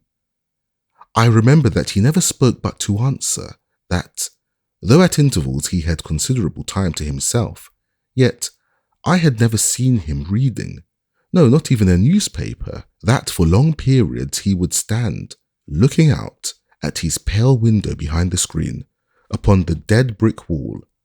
I was quite sure he never visited any refectory or eating house, while his pale face clearly indicated that he never drank beer like turkey, or tea, or coffee even, like other men, that he never went anywhere in particular that I could learn, never went out for a walk, unless indeed that was the case at present, that he had declined telling who he was or whence he came, or whether he had any relatives in the world, that, though so thin and pale, he never complained of ill health, and more than all, I remembered a certain unconscious air of pallid, how should I call it? Of pallid haughtiness, say, or rather an austere reserve about him, which had positively awed me into my tame compliance and his eccentricities when I had feared to ask him to do the slightest incidental thing for me, even though I might know from his long-continued motionlessness that behind his screen he must be standing in one of those dead-wall reveries of his.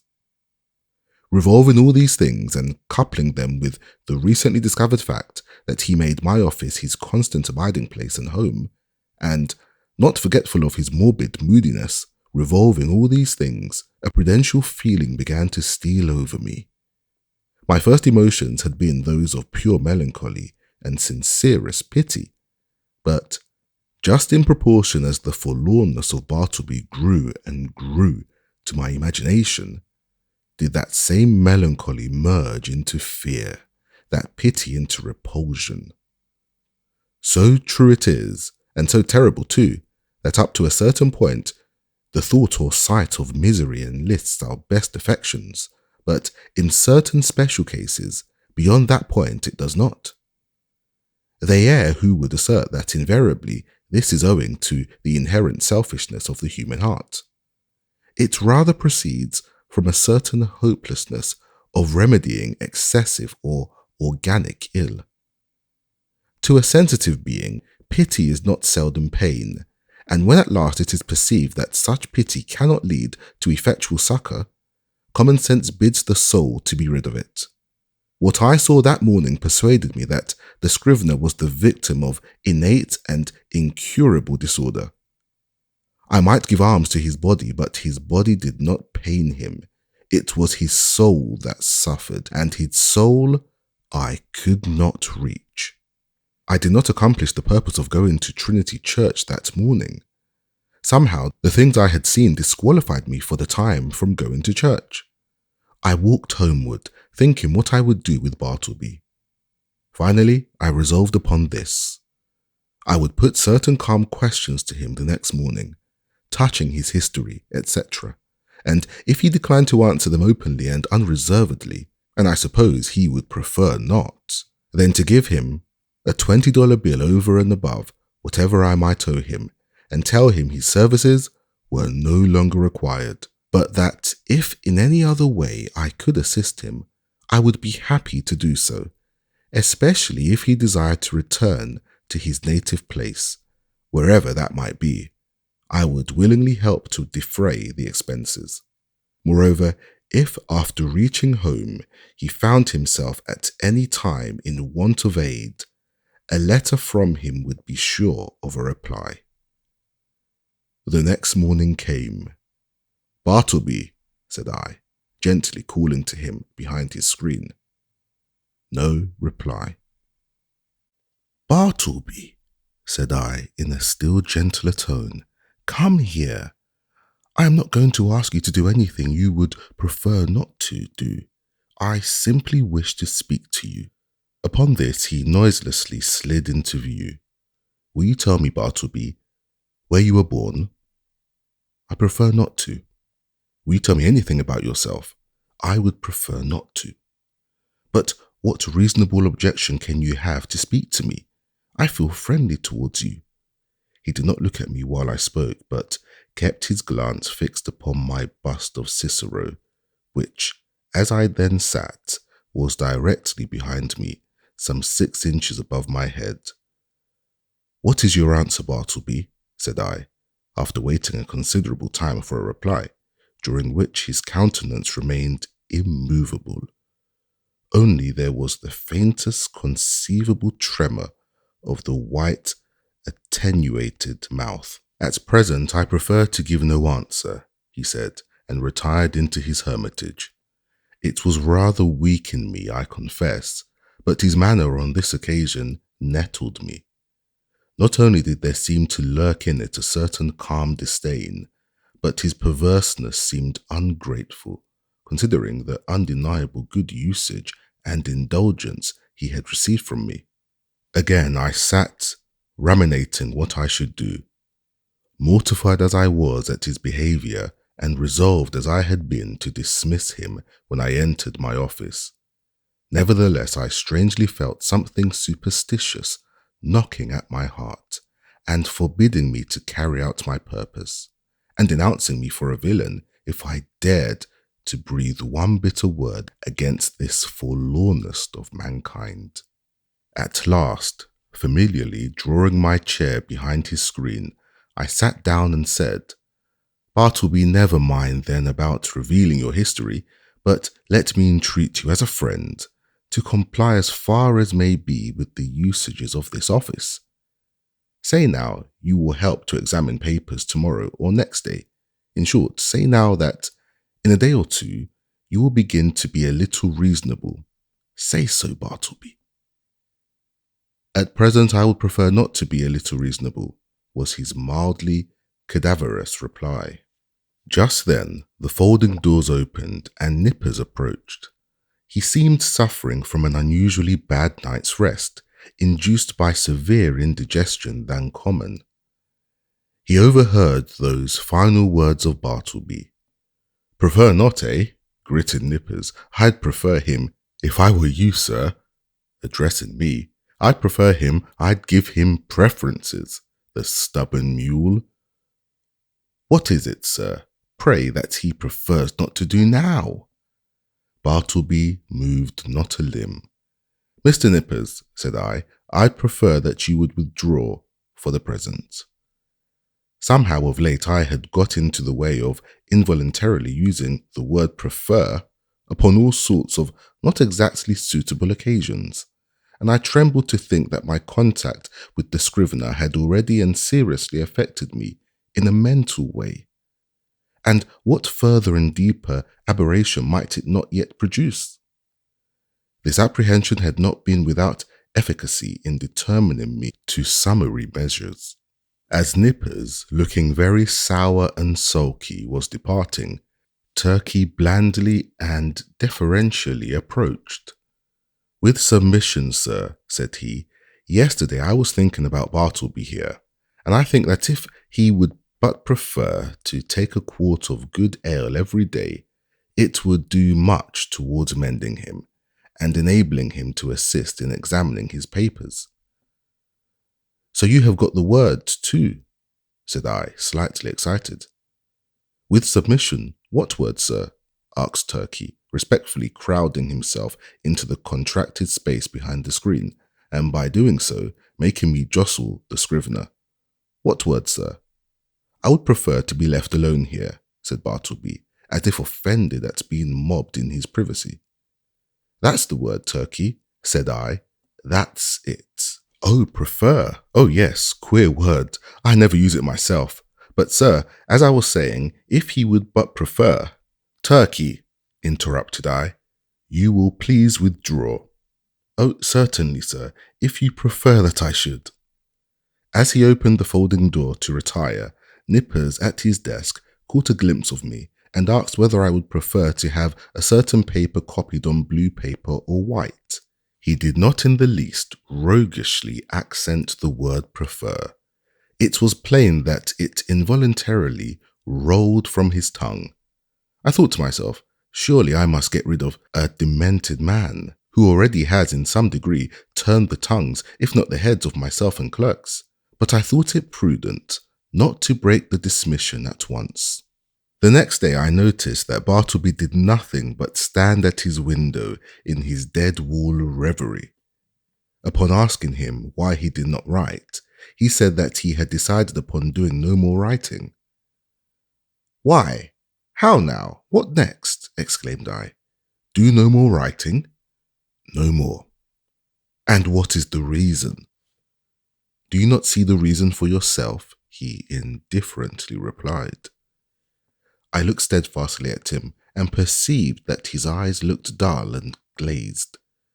Instantly it occurred to me that his unexampled diligence in copying by his dim window for the first few weeks of his stay with me might have temporarily impaired his vision.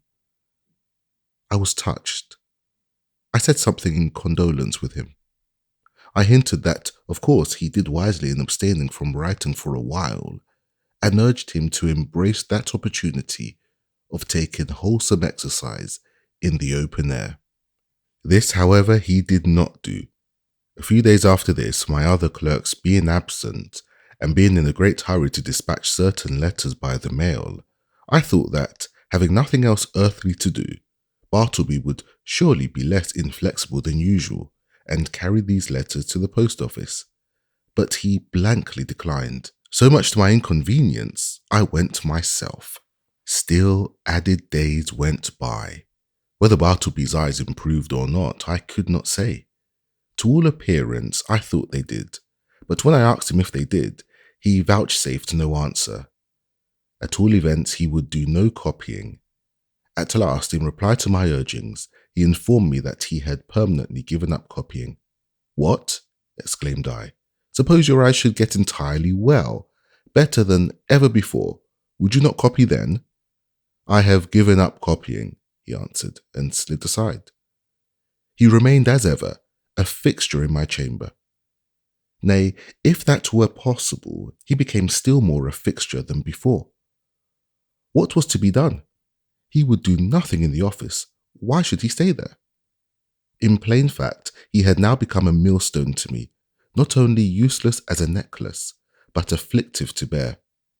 Yet I was sorry for him. I speak less than truth when I say that, on his own account, he occasioned me uneasiness. If he would but have named a single relative or friend, I would instantly have written and urged their taking the poor fellow away to some convenient retreat. But he seemed alone, absolutely alone in the universe, a bit of wreck in the mid-Atlantic. At length, necessities connected with my business tyrannized over all other considerations. Decently as I could, I told Bartleby that in 6 days' time, he must unconditionally leave the office. I warned him to take measures, in the interval, for procuring some other abode. I offered to assist him in this endeavour if he himself would but take the first step towards a removal. And when you finally quit me, Bartleby, added I shall see that you go not away entirely unprovided. 6 days from this hour, remember. At the expiration of that period, I peeped behind the screen, and, oh, Bartleby was there. I buttoned up my coat, balanced myself, advanced slowly towards him, touched his shoulder, and said, "The time has come. You must quit this place. I'm sorry for you. Here is money, but you must go." "I would prefer not," he replied, with his back still towards me. "You must." He remained silent. Now I had an unbounded confidence in this man's common honesty. He had frequently restored to me sixpences and shillings carelessly dropped upon the floor, for I am apt to be very reckless in such shirt-button affairs. The proceeding, then, which followed will not be deemed extraordinary. "Bartleby," said I owe you $12 on account. Here are 32. The odd 20 are yours. Will you take it?" And I handed the bill towards him, but he made no motion. "I will leave them here, then," putting them under a weight on the table. Then, taking my hat and cane and going to the door, I tranquilly turned and added, "After you have removed your things from these offices, Bartleby, you will of course lock the door, since everyone is now gone for the day but you, and if you please, slip your key underneath the mat, so that I may have it in the morning. I shall not see you again, so goodbye to you. If hereafter, in your new place of abode, I can be of any service to you, do not fail to advise me by letter. Goodbye, Bartleby, and fare you well." But he answered not a word. Like the last column of some ruined temple, he remained standing mute and solitary in the middle of the otherwise deserted room. As I walked home in a pensive mood, my vanity got the better of my pity. I could not but highly plume myself on my masterly management in getting rid of Bartleby. Masterly I called it, and such it must appear to any dispassionate thinker. The beauty of my procedure seemed to consist in its perfect quietness. There was no vulgar bullying, no bravado of any sort, no choleric hectoring, and striding to and fro across the apartment, jerking out vehement commands for Bartleby to bundle himself off with his beggarly traps. Nothing of the kind. Without loudly bidding Bartleby depart, as an inferior genius might have done, I assumed the ground that depart he must, and upon that assumption built all I had to say. The more I thought over my procedure, the more I was charmed with it. Nevertheless, next morning, upon awakening, I had my doubts. I had somehow slept off the fumes of vanity. One of the coolest and wisest hours a man has is just after he awakes in the morning. My procedure seemed as sagacious as ever, but only in theory. How it would prove in practice, there was the rub. It was truly a beautiful thought to have assumed Bartleby's departure, but, after all, that assumption was simply my own and none of Bartleby's. The great point was not whether I had assumed that he would quit me, but whether he would prefer so to do. He was more a man of preferences than assumptions. After breakfast, I walked downtown, arguing the probabilities pro and con. One moment I thought it would prove a miserable failure and Bartleby would be found all alive at my office as usual. The next moment it seemed certain that I should find his chair empty. And so I kept veering about. At the corner of Broadway and Canal Street, I saw quite an excited group of people standing in earnest conversation. "I'll take odds he doesn't," said a voice as I passed. "Doesn't go? Done," said I. "Put up your money." I was instinctively putting my hand in my pocket to produce my own when I remembered that this was an election day. The words I had overheard bore no reference on Bartleby, but to the success or non-success of some candidate for the mayoralty. In my intent frame of mind, I had, as it were, imagined that all Broadway shared in my excitement and were debating the same question with me. I passed on, very thankful that the uproar of the street screened my momentary absent-mindedness. As I had intended, I was earlier than usual at my office door. I stood listening for a moment. All was still. He must be gone. I tried the knob. The door was locked. Yes, my procedure had worked to a charm. He indeed must be vanished. Yet a certain melancholy mixed with this. I was almost sorry for my brilliant success. I was fumbling under the doormat for the key, which Bartleby was to have left there for me, when accidentally my knee knocked against the panel, producing a summoning sound, and in response a voice came to me from within. "Not yet, I am occupied." It was Bartleby. I was thunderstruck. For an instant I stood like a man who, pipe in mouth, was killed one cloudless afternoon long ago in Virginia by summer lightning. At his own warm open window he was killed and remained leaning out there upon the dreamy afternoon till someone touched him when he fell. "Not gone?" I murmured at last. But again, obeying that wondrous ascendancy which the inscrutable scrivener had over me, and from which ascendancy, for all my chafing, I could not completely escape, I slowly went downstairs and out into the street, and while walking round the block, considered what I should do next in this unheard of perplexity. Turn the man out by an actual thrusting I could not. To drive him away by calling him hard names would not do. Calling in the police was an unpleasant idea, and yet, permit him to enjoy his cadaverous triumph over me, this too I could not think of.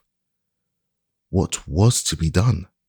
Or, if nothing could be done, was there anything further that I could assume in the matter?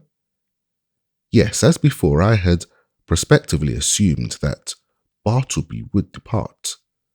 So now I might retrospectively assume that departed he was. In the legitimate carrying out of this assumption, I might enter my office in a great hurry and, pretending not to see Bartleby at all, walk straight against him as if he were air. Such a proceeding would, in a similar degree, have the appearance of a home thrust. It was hardly possible that Bartleby could withstand such an application of the doctrine of assumptions. But upon second thoughts, the success of the plan seemed rather dubious. I resolved to argue the matter over with him again. "Bartleby," said I, entering the office with a quietly severe expression, "I am seriously displeased. I am pained, Bartleby. I had thought better of you. I had imagined you of such a gentlemanly organization that in any delicate dilemma, a slight hint would suffice, in short, an assumption.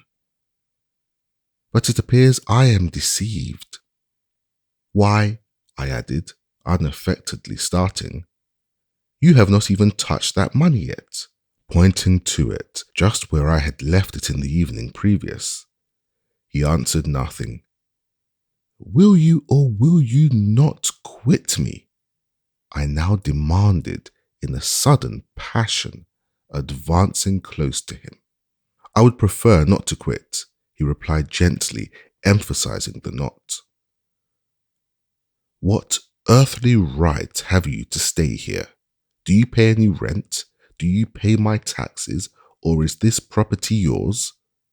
He answered nothing. "Are you ready to go and write now? Are your eyes recovered? Could you copy a small paper for me this morning? Or help examine a few lines? Or step round to the post office? In a word, will you do anything at all to give a colouring to your refusal to depart the premises?" He silently retired into his hermitage. I was now in such a state of nervous resentment that I thought it but prudent to check myself at present from further demonstrations. Bartleby and I were alone. I remembered the tragedy of the unfortunate Adams and the still more unfortunate Colt in the solitary office of the latter, and how poor Colt, being dreadfully incensed by Adams and imprudently permitting himself to get wildly excited, was at unawares hurried into his fatal act, an act which certainly no man could possibly deplore more than the actor himself. Often it had occurred to me in my ponderings upon the subject that, had the altercation taken place in the public street, or at a private residence, it would not have terminated as it did. It was the circumstance of being alone in a solitary office, upstairs of a building entirely unhallowed by humanizing domestic associations, an uncarpeted office, doubtless of a dusty, haggard sort of appearance. This it must have been which greatly helped to enhance the irritable desperation of the hapless Colt. But when this old Adam of resentment rose in me and tempted me concerning Bartleby, I grappled him and threw him. How? Why, simply by recalling the divine injunction. "A new commandment I give unto you, that ye love one another." Yes, this it was that saved me. Aside from higher considerations, charity often operates as a vastly wise and prudent principle, a great safeguard to its possessor. Men have committed murder for jealousy's sake and anger's sake and hatred's sake and selfishness' sake and spiritual pride's sake, but no man that I ever heard of ever committed a diabolical murder for sweet charity's sake. Mere self-interest, then, if no better motive can be enlisted, should, especially with high-tempered men, prompt all beings to charity and philanthropy. At any rate, upon the occasion in question, I strove to drown my exasperated feelings toward the scrivener by benevolently construing his conduct. Poor fellow, thought I. He don't mean anything, and besides, he has seen hard times and ought to be indulged. I endeavoured also immediately to occupy myself, and at the same time to comfort my despondency. I tried to fancy that, in the course of the morning, at such time as might prove agreeable to him, Bartleby, of his own free accord, would emerge from his hermitage and take up some decided line of march in the direction of the door. But no. 12:30 o'clock came. Turkey began to glow in the face, overturn his inkstand, and become generally obstreperous. Nippers abated down into quietude and courtesy. Gingernut munched his noon apple, and Bartleby remained, standing at his window in one of his profoundest dead-wall reveries. Will it be credited? Ought I to acknowledge it? That afternoon, I left the office without saying one further word to him.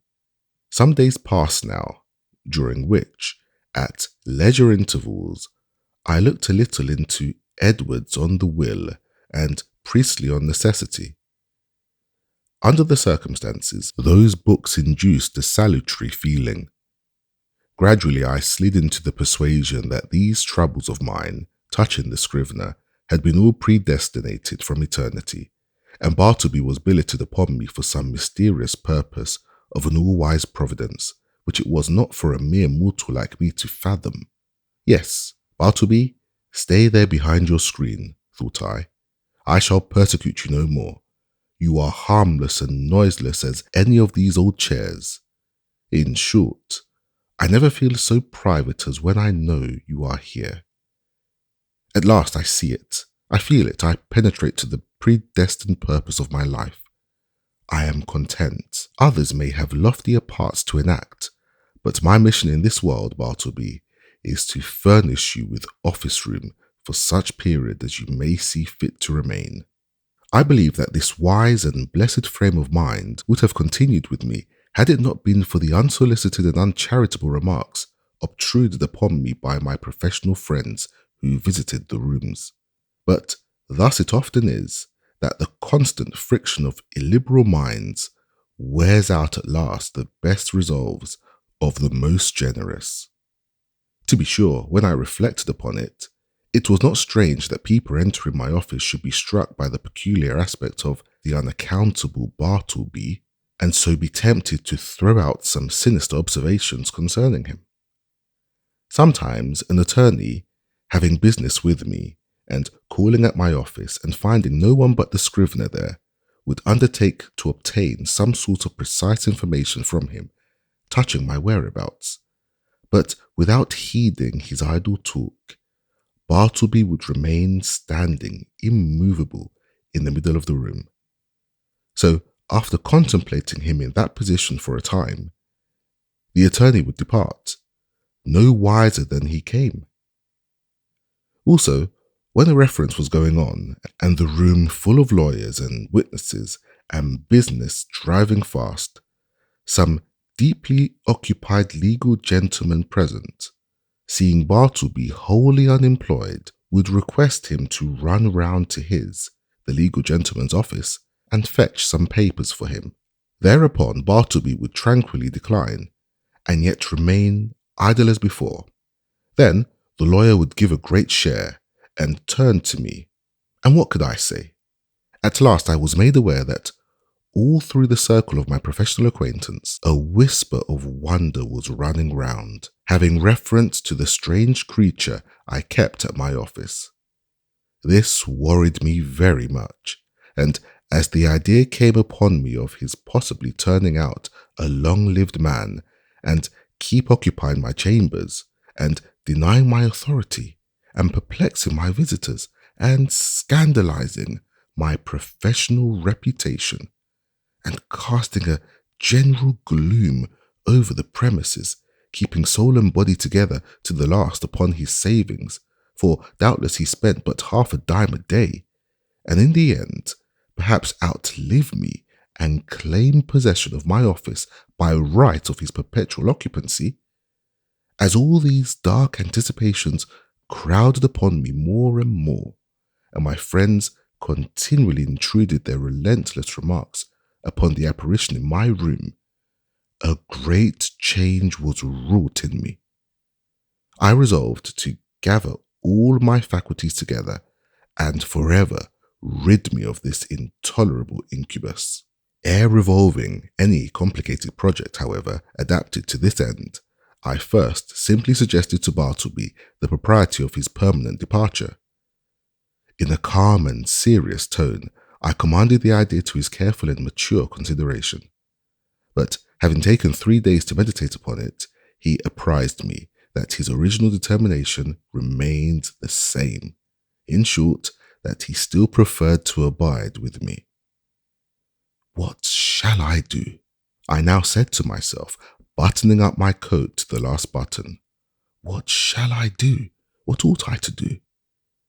What does conscience say I should do with this man, or rather, ghost? Rid myself of him I must. Go he shall. But how? You will not thrust him, the poor, pale, passive mortal, you will not thrust such a helpless creature out of your door? You will not dishonour yourself by such cruelty?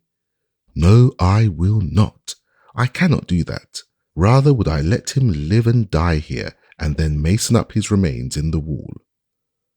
What then will you do? For all your coaxing, he will not budge. Bribes he leaves under your own paperweight on your table. In short, it is quite plain that he prefers tickling to you. Then something severe, something unusual must be done. What? Surely you will not have him collared by a constable and commit his innocent pallor to the common jail? And upon what ground could you procure such a thing to be done? A vagrant, is he? What? He a vagrant, a wanderer, who refuses to budge? It is because he will not be a vagrant, then, that you seek to count him as a vagrant. That too is absurd. No visible means of support. There I have him. Wrong again, for indubitably he does support himself. And that is the only unanswerable proof that any man can show of his possessing the means to do so. No more then. Since he will not quit me, I must quit him. I will change my offices. I will move elsewhere and give him fair notice that if I find him on my new premises, I will then proceed against him as a common trespasser. Acting accordingly, next day I thus addressed him. I find these chambers too far from the city hall. The air is unwholesome. In a word, I propose to remove my offices next week, and shall no longer require your services. I tell you this now, in order that you may seek another place. He made no reply, and nothing more was said. On the appointed day, I engaged carts and men, proceeded to my chambers, and, having but little furniture, everything was removed in a few hours. Throughout, the scrivener remained standing behind the screen, which I directed to be removed the last thing. It was withdrawn and, being folded up like a huge folio, left him the motionless occupant of a naked room. I stood in the entry, watching him a moment, while something from within me upbraided me. I re-entered with my hand in my pocket and my heart in my mouth. Goodbye, Bartleby. I am going. Goodbye, and God some way bless you. And take that, slipping something in his hand. But it dropped upon the floor, and then, strange to say, I tore myself from him whom I had so longed to be rid of. Established in my new quarters, for a day or two I kept the door locked and started at every footfall in the passages. When I returned to my rooms, after any little absence, I would pause at the threshold for an instant and attentively listen, ere replying my key. But these fears were needless. Bartleby never came nigh me. I thought all was going well when a perturbed-looking stranger visited me